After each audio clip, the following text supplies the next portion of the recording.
নমস্কার। দিন প্রতিদিন অতঃপর আমি ব্লগের একটি ছুটির বৃষ্টিময় দিনে সবাইকে স্বাগতম।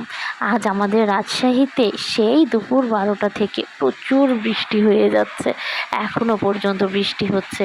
আর বৃষ্টি শুরু হওয়ার আগেই কিন্তু সকালবেলা আমি খিচুড়ির আয়োজন করেছি, সাথে রেখেছি কাঁকরোল ভাজি করব আর কাঁচা বাদাম ভাজি করব।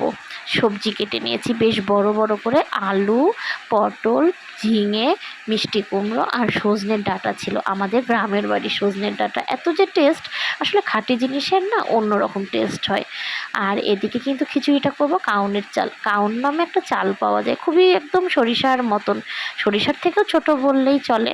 এদিকে কিন্তু কাঁকরোল ভেজে নিচ্ছি, আর তারপরেই সাথে কিন্তু আরও একটা ভাজা রেখেছি, বাজার থেকে কিনে নিয়ে আসা বিভিন্ন রকমের চিপস পাঁপড়। এই পাঁপড়গুলো না তেলে দিলে এত মুচমুচে এক ধরনের পাঁপড় ভাজা বা চিপস ভাজা যেটাই বলেন না কেন হয়, খুব ভালো লাগে। আমার তো একটু ডাল ভাতের সাথেও মনে করেন যে পাঁপড় ভাজা হলেই ভালো লাগে। কি সুন্দর খিচুড়ি, তাই না? সবজি খিচুড়ি একেবারে টলটলে সলসলে। আমার ছেলে তো সবসময় বলে, মা সলসলে খিচুড়ি খাবো। মানে ওই যে থালের এক পাশে খিচুড়ি ঢাললে পুরো থাল জুড়ে যাবে। খুবই বৃষ্টি হচ্ছে। আমার কথাটা রেকর্ড করার সময় আপনারা বৃষ্টির শব্দ পাচ্ছেন কি না অবশ্যই কিন্তু কমেন্ট করবেন। আর খিচুড়ি মানে তো লাস্টে ঘি দিতেই হবে, ঘি ছাড়া খিচুড়ি অসম্পূর্ণ। ঘি দিয়ে আমার খিচুড়ি তো কমপ্লিট।